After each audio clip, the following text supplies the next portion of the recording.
સુરેન્દ્રનગર જિલ્લામાં ખેલ મહાકુંભનો ઉત્સાહભેર પ્રારંભ થયો છે। 70 થી વધુ ટીમ અને 500 થી વધુ ખેલાડીઓએ અલગ અલગ રમતોમાં ભાગ લીધો હતો। 2 દિવસીય આ મહોત્સવનું આયોજન ગ્રામીણ વિસ્તારના યુવા ખેલાડીઓની પ્રતિભા તેમજ કૌશલ્ય વિકસાવવા માટે કરવામાં આવ્યું છે। કોમર્સ કોલેજમાં વોલીબોલ, બેડમિન્ટન, ખોખો અને કબડ્ડી જેવી રમતોનું આયોજન કરાયું છે। જિલ્લાભરના વિદ્યાર્થીઓ ઉત્સાહપૂર્વક સહભાગી બનીને પોતાની કુશળતા દર્શાવી છે। આ મહોત્સવથી યુવા પેઢીમાં રમતગમત પ્રત્યેનો રસ વધારવાનો હેતુ છે।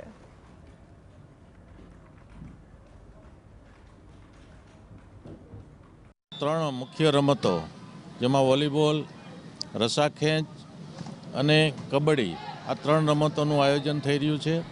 આ ત્રણેય રમતોમાં લગભગ 70 જેટલી ટીમો ભાગ લેવાની છે અને 500 થી વધારે ખેલાડીઓ પણ આ રમતમાં ભાગ લેવાના છે। ત્યારે આપણે ગુજરાતમાં લગભગ આપણે ત્રીજા નંબરનું ખેલાડીઓએ ભાગ લીધેલા છે।